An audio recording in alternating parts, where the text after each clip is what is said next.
This is the Mountaineer Moment, your source for all things West Virginia football and basketball. From pregame to postgame coverage and breaking news, we've got you covered. Let's go. Welcome in, everyone, to another episode of Mountaineer Moment. I am your host. My name is Troy, and this is episode number 2 of Mountaineer Moment. And if you didn't get a chance to check out the first one, you'll hear a little bit more of the story for this podcast coming to being. I've plenty of years of experience in podcasting, but I'm a lifelong Mountaineer fan. I have the opportunity to write for the website Hail WV through Fansided, and just a great opportunity to write with some of the guys there. And now I'm just taking what I have and what I've grown into as a Mountaineer fan for many years, taking it to the podcast world, audio and video. So if you're watching on YouTube, or you can listen obviously on Apple Podcasts and Spotify. But anyway, this is the second episode, and we are into game week now as Mountaineer fans. We're gearing up for week 1 and the matchup with Robert Morris and this new era for Rich Rodriguez and company, and one that is highly anticipated by Mountaineers everywhere. And again, that first initial episode, breaking down Rich and what makes him a little different in his philosophies and way of doing things, and just how much unknown there really is as we enter into this new era, a new exciting time. But again, like I said it on the first episode, we could have a team go 9-3. We could have a team go 3-9. Like, we do not know what we're walking into, but very shortly, and again, in just a matter of days, we will see the 2025 version, ready or not. The 2025 version of the West Virginia Mountaineers will be on the field against Robert Morris in just a matter of days.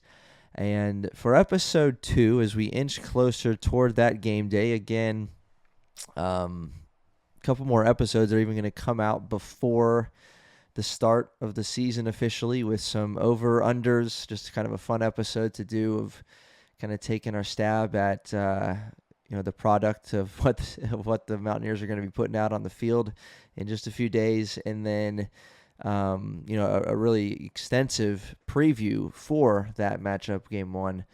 But today, with episode number 2 of the Mountaineer Moment, we're going to take a deeper dive into this roster, into this depth chart, if you can even say it like that, because again, there is so much unknown. But we're going to address the quarterback situation and my 2 cents on what I think is really going on there.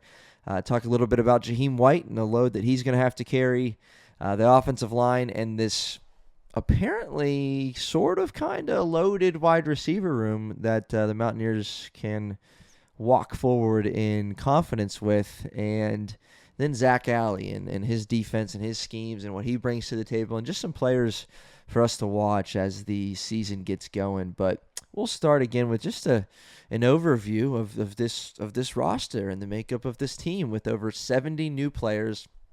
As crazy and as interesting and as insane as that is, it's the reality, and they're going to be on the field here at the end of the week. And this roster, this team, made up of lots of transfers. There's still, even in that, lots of upperclassmen.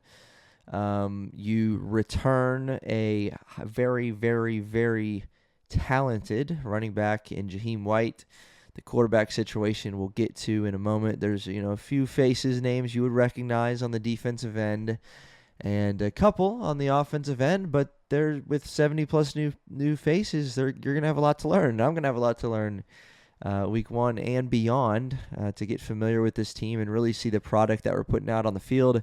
Obviously, offense and defense, especially, like, there's different schemes. It's a whole different system than the one that we are just coming out of, with Rich Rod getting his guys in here, and obviously a little familiarity with the offense that he ran here 20 years ago. But it's a new era, a new time. Rich will tell you hopefully thinks he's a better coach now than he used to be. And here we are at the start of the season. But to start off with this quarterback situation that, even through fall camp, Rich continued to get questions on and continued to deflect, and a little bit of coach speak as far as, not wanting to lay it all out for the opposing team, and hopefully having them to have to figure it out, on the fly, week 1 and beyond. But quarterback situation, we know a returner named Nicco Markiel, who is a redshirt junior, sat behind Garrett Green over the last couple seasons and had a few moments. You think back 2 years ago to the previous backyard brawl that was in Mountaineer Stadium, and Garrett Green goes down early in the game, and Nicco helped lead us to an ugly win, but a win nonetheless, right? He passed for like 60 yards or something, but ran it, I don't even remember, 16, 17 times maybe. And the defense stepped up in some major ways throughout that one. You think of Beanie Bishop doing his thing in that one. But Nicco, got kind of a really good start to an introduction to his Mountaineer career just a couple years ago against Pitt with that win. And, last year he went home to his home state of Arizona and knocked off the Wildcats. Played a very good game as he started that when he started against Cincinnati and got a win as well. I was actually at that game in Arizona where Nicco played in front of his family and friends and played well and had a couple real nice deep balls in that one, and managed the game well. And he obviously, Nicco, has somewhat of an it factor or whatever you want to call it that makes him, he was the high school player of the year in the state of Arizona. And now as a Mountaineer, he brings the grit, the hard edge, the toughness that you want in a player, not just a quarterback, but in any player on the field. But here we are, a few moments away from kickoff, and Rich has not named Nicco the starter. And I've heard many people say in this situation, this quarterback controversy or quarterback battle that's going on, Rich doesn't owe Nicco anything, right? Not only was he not here with him, but he doesn't owe him anything anyway because it's a new season and there's new schemes and new faces. And if you don't go out and win the job, it's not your job.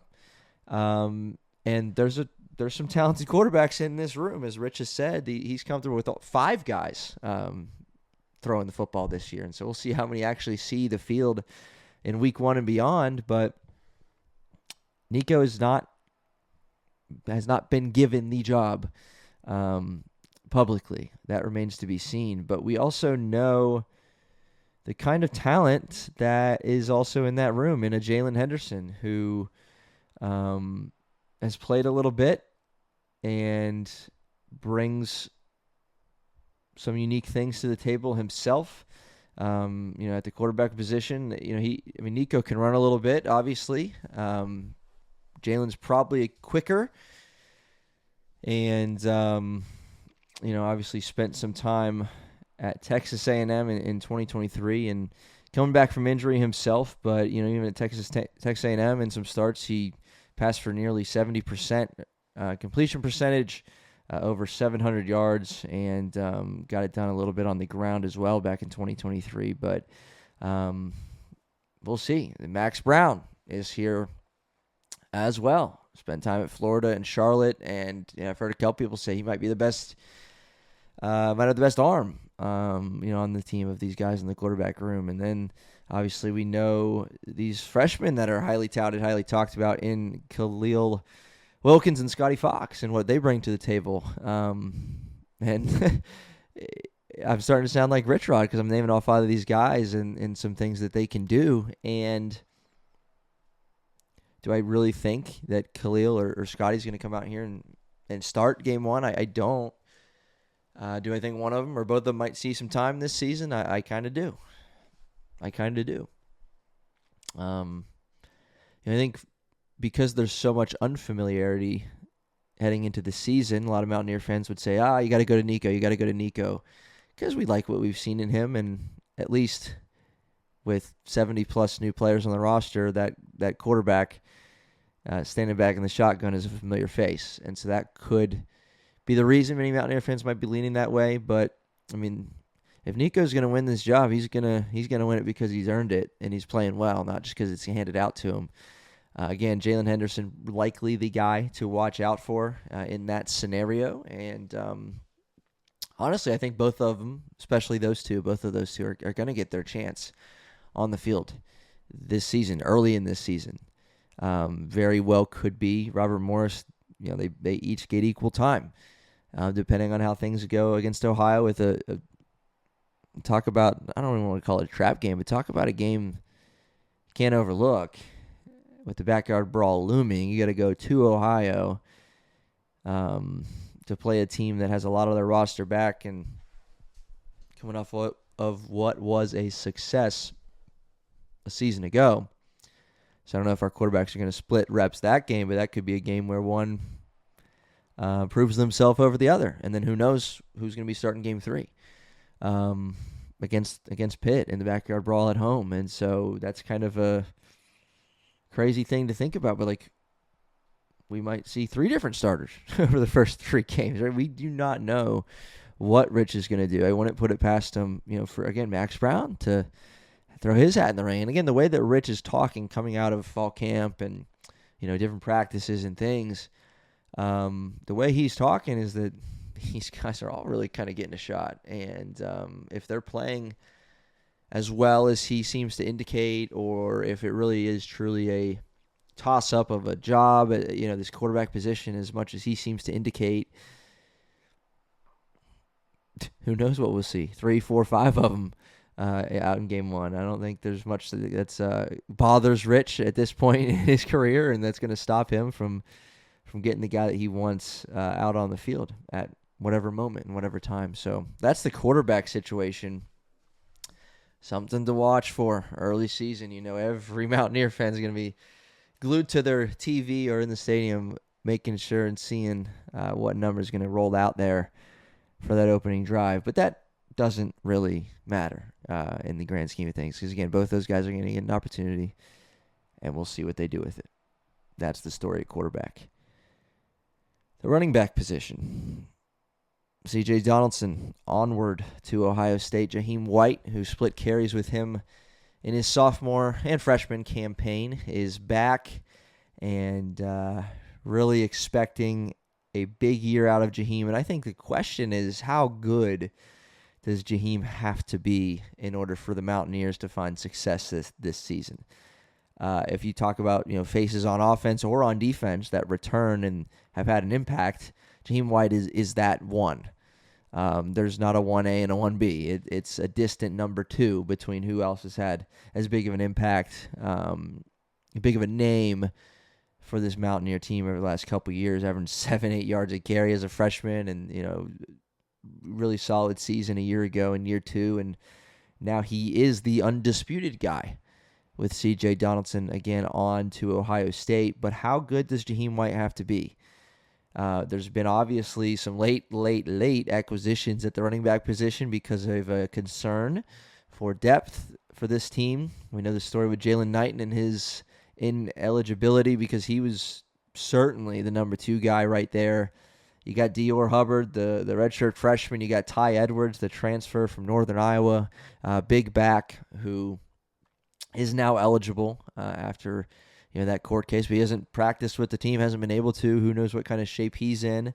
But again, how much is Jahiem going to have to carry the load in a Rich Rod offense that certainly likes to run the football? And I have the utmost confidence in Jahiem, but I think one of these other guys, Dior, Ty Edwards, someone else on the roster that, a late acquisition, Andre Devine, who knows? Someone's got to step up. Someone's got to step up, and we're going to have to see who that's going to be. But as far as the question is, how good does Jahiem have to be? That's indicative of how well this O-line is going to play, because that's a lot of new faces too, and a lot of unknown and uncertainty there. And then who behind him is going to be able to share some of that load? We're not looking for splitting carries 50-50 like it was with C.J. Donaldson, but it's unrealistic to think that Jaheim's going to go out and carry 25, 30 times a game. So someone's got to come up and step up, and we're just going to have to wait and see who that might be. But that's something to watch for is, okay, Is it really going to be with this offense? So goes Jahiem, so go us. Is that really what it's going to be? Or is someone going to step up, particularly in that running back room? The offensive line is, and again, we're getting through these kind of quick, and then we're going to highlight a few receivers and players on defense. But this offensive line is an interesting situation, just like every position on this Mountaineer team heading into the season. You got just a mix of guys coming in, transferring, some upperclassmen, several seniors. You got a couple freshmen thrown in the mix as well. You got Landon Livingston expected to start at the center position. You got a guy nominated for the all-name team in Walter Youngbear, transfer, who is looking to start at guard this year. And, some other names, a couple that Rich brings with him, and then some others from elsewhere all over the country, getting this offensive line ready. But I think Tony Caridi actually said it on Three Guys the other day, just mentioned how much push can this offensive line get. How often is the pocket going to be collapsing, or how often is Jahiem going to have nowhere to go? How much push can they get? Because if you give Jahiem space, we know what he can do with the ball in his hands. But if you don't, it's going to be an issue. It's going to be an issue. So will this offensive line be an issue, or will it be something we look at, as we head into conference play, right? Even just take the 3-game sample size. Will this be an offensive line after Robert Morris, Ohio, and Pittsburgh that we're like, yep, I can work with that. Yep, there's potential here. Yep, this is a good thing for this team, a good thing they got going, or is it going to be a cause for concern as you head into conference play? How well this offensive line plays over these opening games is going to be indicative of the Mountaineers season to come in Big 12 play. So keep an eye on that.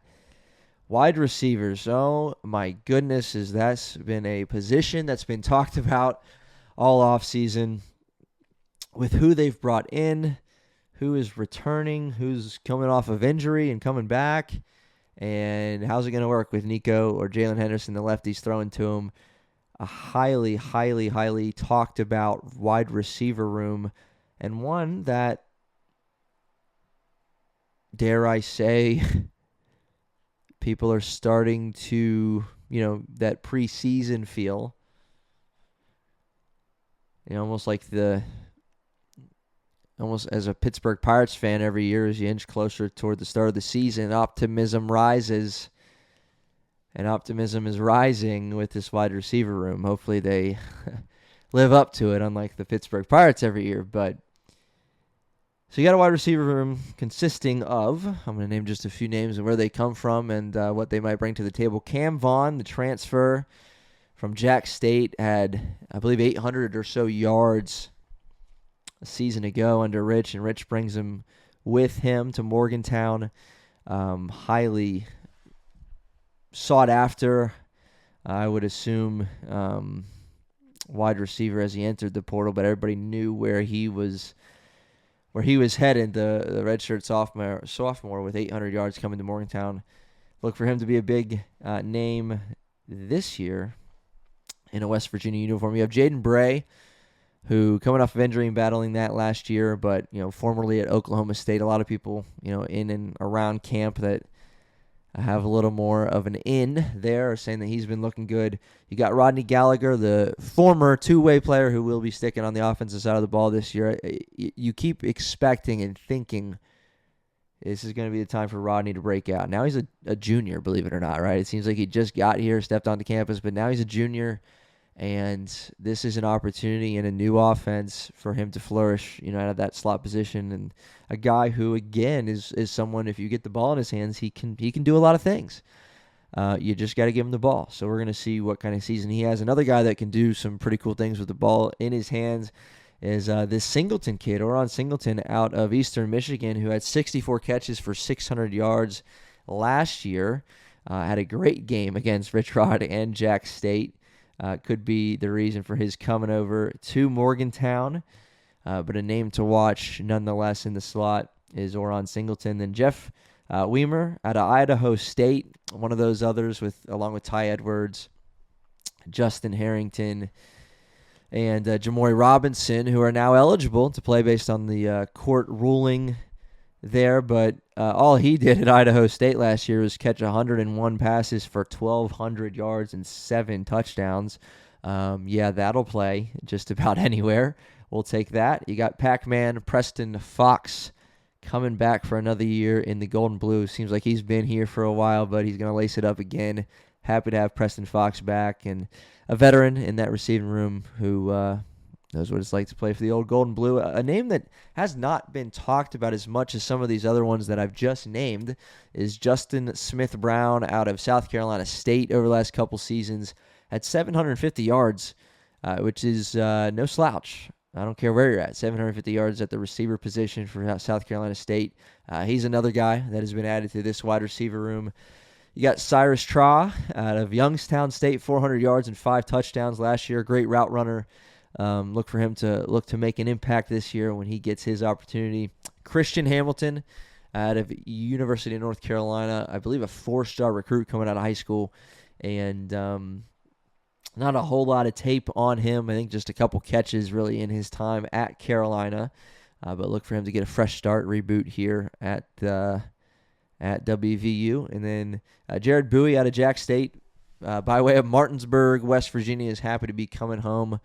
The 5'9" receiver out of Martinsburg, happy to be in Morgantown. And there's a couple others, but those are some of the names to watch. And you're like, okay, well, you named 8-9 wide receivers.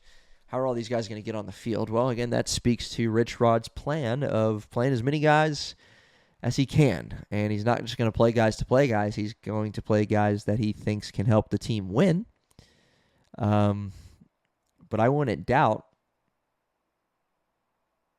that out of these 10 guys, 10. I just named 10 receivers.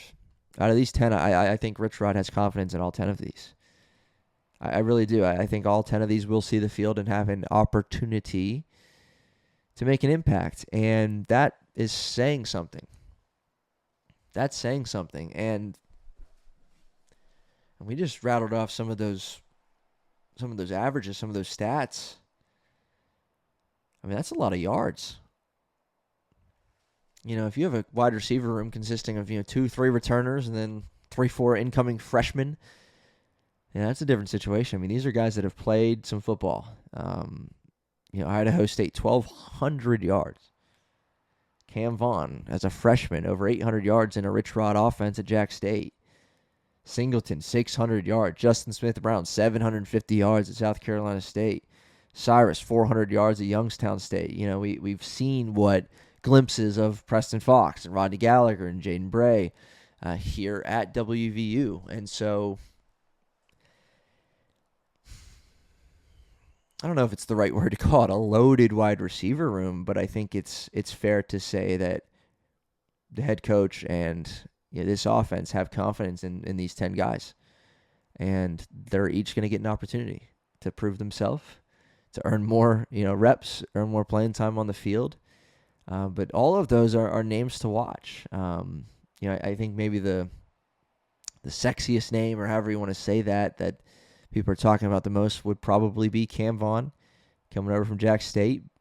Jaden Bray's getting a lot of chatter around him and what he brings to the table. And then I'd say Rodney and Singleton, but each of these guys are going to have an opportunity to prove what they can. And you also have to think about, who of these guys are working with Nicco or working with Jalen the most? Like, how's that been playing out in camp and in scrimmages and all of that? It's just something to kind of think about in this wild off season and this wild entrance that we're taking now into the regular season. Who's throwing to Christian Hamilton? Like, who's been getting the most reps with him? How are receivers and quarterbacks getting their timing down if they don't even know who is going to be the starting quarterback? Something to take note of. And then Rich Rod does not mind, playing 2-3 quarterbacks, even in a single game. And so you might even see some of these guys that might be more comfortable. If Nicco starts the first 5 drives of the game, but Jalen comes out and takes a drive, and you see a Preston Fox get in more, or you see, Christian Hamilton play more, or you see Jaden Braid take a seat for a possession or two. It might just be because of, that timing that they have with their quarterback. But that's the offense in a nutshell as we try to familiarize ourselves with new faces, new names, new jersey numbers, new coaching staff, new schemes, new look on offense. But we're excited to see what that's going to look like and what that's going to entail, especially in week 1 against Robert Morris. We're all chomping at the bit to be there. Now, on the switching sides of the ball to the defense, you have Zach Alley coming over after serving as the defensive coordinator over at Oklahoma. Now reunites with Rich Rodriguez after spending some time at Jackson State together. And, Zach Alley's a growing name, you could say, in the college football world. Worked, obviously, closely with Brett Venables, and you see a lot of his schemes through that. But young DC with a lot of potential. And I like to think that he's got some guys that he's happy to be working with here, suiting up for the Mountaineers. You think of just a few names here. Jimmori Robinson, now apparently cleared to play for the Mountaineers. According to the judge, he can play. And that's huge. Because it was looking like, well, we don't know what's going to happen. And then it was like, one day, he's not going to play. He's done. Academics. The next day, judge says all 4 of them can play. And then you're like, well, do I have to, what about the academic thing? And you're like, well, I don't know, but judge said he can play. That's what I'm sticking with. And thankfully, that's where we're at. This is a guy who had double-digit sacks at UTSA, American Conference Defensive Player of the Year. Now he's suiting up in a Zach Alley defense. He's hungry to get out there, to show what he can do in a power conference like the Big 12. I read something or heard something that Jimmori could have, he chose to come to WVU to play some more college ball, but he could have went to the NFL draft and would have gotten drafted. That's how good he is, and he's on our team. We'll take that. Every day of the week and twice on Saturday, right? We'll take that. Reed Carrico, another name, returner at the linebacker position. Just another name to watch to be, driving things for this defense for the Mountaineers this year. Chase Wilson had a lot of tackles over the last couple years at Colorado State. I have heard that he is going to be a fan favorite right from the jump because of what he can do and bringing consistency on the defensive end from the linebacker spot. Fred Perry comes over from Jack State. A really, really talented guy at the safety spot. I don't think it'll take long for Mountaineer fans to recognize him and for them to appreciate what he brings to the table on the defensive side of the ball. Justin Harrington, the 4th and final name in those 4 that are now eligible to play, according to the judge. Spent 2 seasons at Oklahoma, 1 at Washington. Had an ACL injury, and so we'll see how he bounces back with West Virginia, but some familiarity with him and Zach Alley and Justin Harrington. He was starting safety at Oklahoma in the SEC, and now he comes to the Big 12. Looking to bounce back from an injury, but I think those 5 names, and there's plenty more. There's plenty more. I'll talk about the corners in a second, but I think those 5 names have Zach Alley and the defensive staff excited.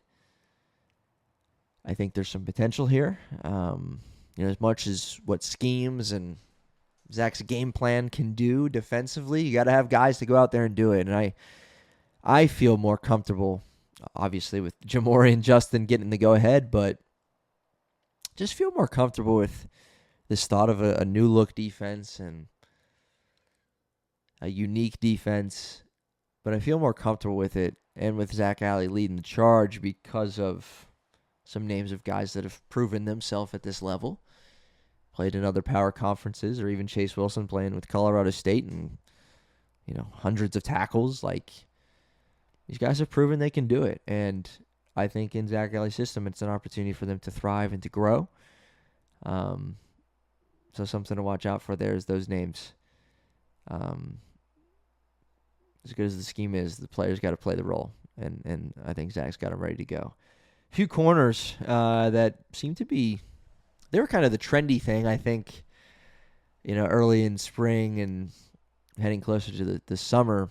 Kind of the trendy thing for Mountaineer fans to get excited about was Jordan Scruggs and Michael Coates Jr. Jordan Scruggs out of South Alabama and Coates out of Nevada. Devontae Golden Nelson out of Akron as well. And, Pro Football Focus graded these guys pretty highly a season ago at their respective universities that they're coming from, and now they're suiting up for the gold and blue. And so we like the sound of that, and, curious to see how they're going to pan out as they obviously, look to take their game to another level as they are playing at another level in a power conference. So I think they're eager to prove what they can on this level. But those are some guys to watch in Zach Alley's defense. I mean, I just named, 5, in the, D-line linebackers, and then Fred Perry and Justin Harrington playing back in the safeties, and then 3 corners. So there's eight names for you to be on the lookout for as the season gets going here in just a few days. So,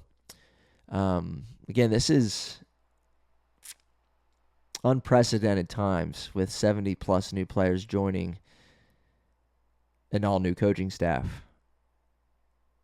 But here we are, on the eve of the 2025 Mountaineer season with Rich Rodriguez coaching the football team. You say that 20 years ago. Nope, not going to happen. You say that 10 years ago. Nope, not going to happen. You said that 2 years ago. You think it's crazy. And I don't think, for me, it's even sunk in yet until I see him on that sideline. It's going to be surreal to think that Rich Rodriguez is coaching the football team in 2025. What a time to be alive. Again, I mentioned it earlier in the episode, but be on the lookout for more content, more episodes coming your way here on the Mountaineer Moment as we inch closer to kickoff. We'll get into some specifics of the game preview, some over-unders, some fun stuff to go through, and then, of course, a recap of this game all throughout the season. We'll have previews and recaps of every game, some more in-depth analysis of players and what they're bringing to the table and matchups and all of that good stuff. But as for episode number 2 of the Mountaineer Moment, thank you for joining us, whether on YouTube, Spotify, or Apple Podcasts. Thank you for being here, and we will see you next time.